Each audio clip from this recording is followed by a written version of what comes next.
Hi, I'm Brandy Fiddler at Biotech Week Boston, and I'm here with Patrick Pius, PhD, Technical Marketing Manager at Aldevron. Welcome, Patrick. Thank you for being here. Thank you. Patrick, my first question is, how is nanoplasmid different from other DNA technologies? Nanoplasmid comes from a historical perspective as an evolution from puck plasmids that had large antiquated backbones, including coding proteins that are of bacterial origin and antibiotic selection systems.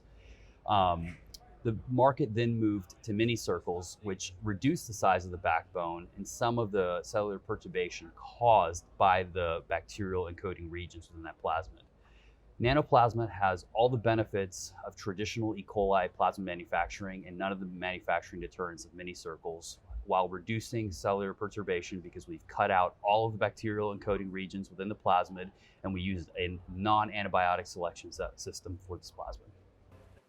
If we compare it to other DNA technologies in the market, I would say that it's kind of a progression.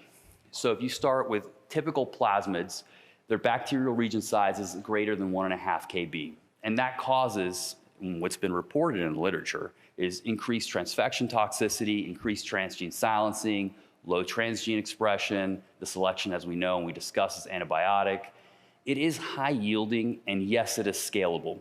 But in terms of another layer of safety, it's promiscuous. Puck plasmids are typically promiscuous in that they will go into other bacterial strains in the environment or even in a patient if they make it into a patient. And so that does provide some layer of danger, and that's something that we wanted to mitigate. So the field seemed to move on to mini circles next. They said, okay, well, we're gonna cut out the bacterial region, we're gonna make the backbone smaller, and they did gain some performance benefits. They did have reduced transfection toxicity, reduced transgene silencing. It was still antibiotic resistance selection, but through a series of recombinases, they were able to cut out that backbone.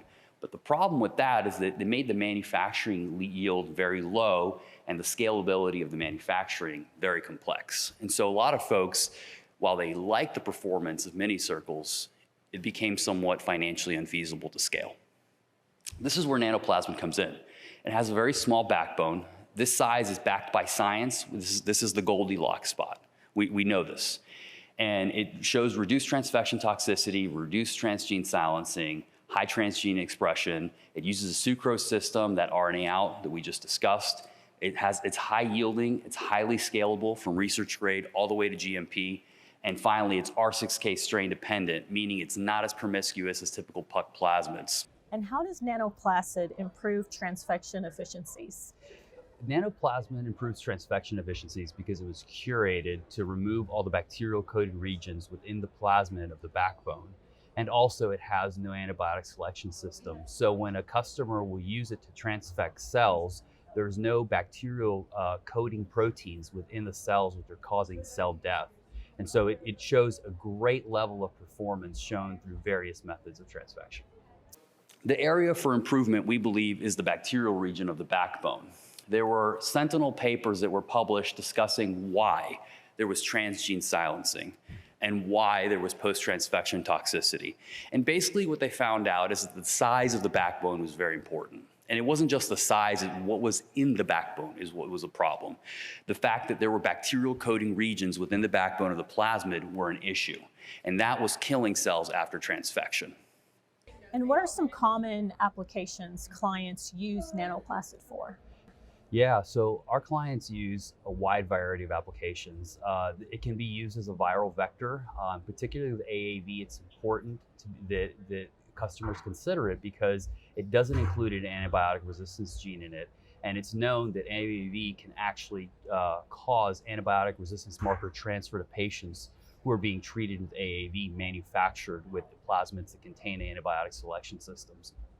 It's also been used in non-viral applications, which is going to be part of my talk today or on Thursday at Biotech Week Boston. And customers manufacture CAR T cells, regenerative medicine, you name it. It's a very wide array. Now let's talk about manufacturing in terms of using it for mRNA. Nanoplasmid, it uses the Reviver host cell strain line to manufacture. Reviver is very good at handling structural DNA elements like poly A tails, which are seen if folks decide to put the poly A tail at the time of linearization, right? And so what we did here is we compared a traditional puck plasmid versus a nanoplasmid in an A99 vector.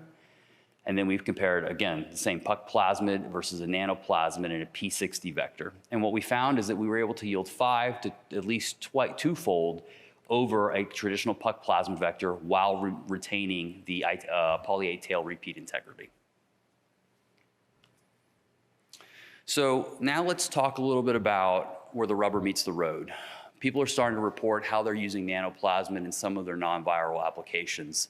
And in this report, this is Genentech, where they made CD8 CAR T cells, and they were using an HDR method to knock in TCRs, and they used our Aldevron SPI-Cas9 and an RMP, well, complex, right, to knock in these genes. And they compared 3 things. They compared to 3 donor templates. First, they compared using a linear double-stranded DNA as a knock-in template for CRISPR HDR, then a conventional puck plasmid, and then a nanoplasmid.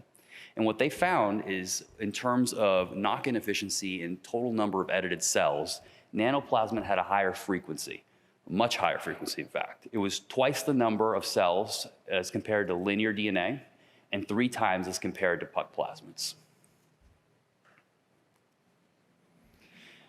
Another group from Editas Medicine developed another CRISPR method, and they called this SLEEK. This is a very special enrichment method. SLEEK stands for Selection by Essential Gene and Exon Knock-in, and it basically results in the death of cells performing non-homologous end joining. And so the way this works is you have a cell of interest, you have a CRISPR RNP targeting an essential gene, something like GAPDH, something cells can't live without, right? And then you have your donor DNA target containing your transgene cargo. You electroporate, and then you let the cells recover for 7 days. What ends up happening is you have 3 outcomes. You either have unedited cells, they didn't get the RNP, they don't have any cuts to the transgenes or the essential genes. You have cells that die from non-homologous end joining because you're cutting the essential proteins like GAPDH. They can't survive. So if they're not getting the essential gene back in addition to the transgene, they're going to die. Or you get cells that go through homology-directed repair. And so they're given back the essential gene for normal cellular function. And so what they found is they could knock in 90% efficiency with either a nanoplasmid or Aldevron's linear double-stranded DNA. And so the other thing they found is that this expression of these genes were tunable, depending on what gene you targeted, whether you go for GAPDH, KIF11, or TBP, which is responsible for transcription. And so here you can see on a histogram flow cytometry of how tunable it is. So the highest expression being GAPDH, followed by KIF11, and so on and so forth. And finally, in the paper, they showed that you can use SLEEK to insert up to 4 transgene cargoes simultaneously into one cell. Here's another example of a group out of Stanford using our nanoplasmid. They went a little bit of a different route using CRISPR. They did something called homology-independent targeted insertion. So it's not necessarily HDR, because this allows for knock-ins from both non-dividing and dividing cells, right? Because in HDR, you need the sister chromatids in order to have a template and have homology, right? So what they did is they grabbed the nanoplasmid and they knocked it in to this, they used the GD2 CAR T cell, which is particularly relevant in the case of neuroblastoma. It's a popular target right now, as many of you know.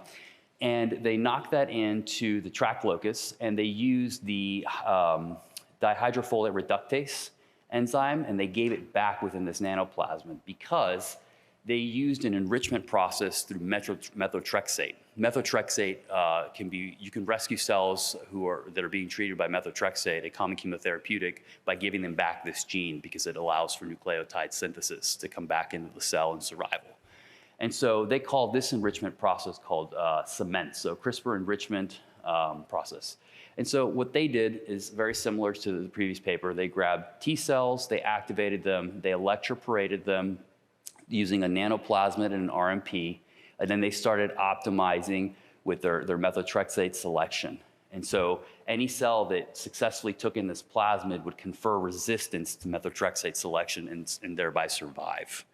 And they were getting CRISPR knock-in efficiencies of about 80% using clinically relevant targets, and their protocol lasted about 14 days to have very functionally active T cells. They also went ahead and they did it with donor T cells from patients who were undergoing chemotherapies and so on and so forth from other clinical trials to see what it would look like in the context of maybe a patient who is not necessarily a healthy donor. And they saw similar results. So it was a very robust system using our nanoplasmid. So nanoplasmid's not just been used for CRISPR, it's also been used for transposon applications. We've seen it used with Piggyback, TC Buster, and Sleeping Beauty.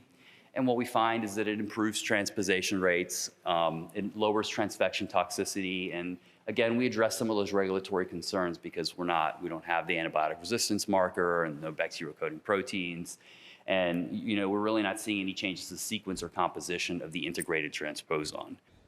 And has nanoplasmid been used in any clinical applications? Yes, there's 13 clinical trials currently, comprised of 10 phase 1s, 8 of which have been completed, 2 of which are still recruiting or ongoing, and 3 phase 2 clinical trials, 1 of which is ongoing and 2 of which have been completed. And this number continues to grow as our clients continue to increase the adoption rate of this technology. One of the case studies that I want to share with you today is Poseida Therapeutics, where they published a report that you guys can look up, where they used their BCMA CAR T cell trial.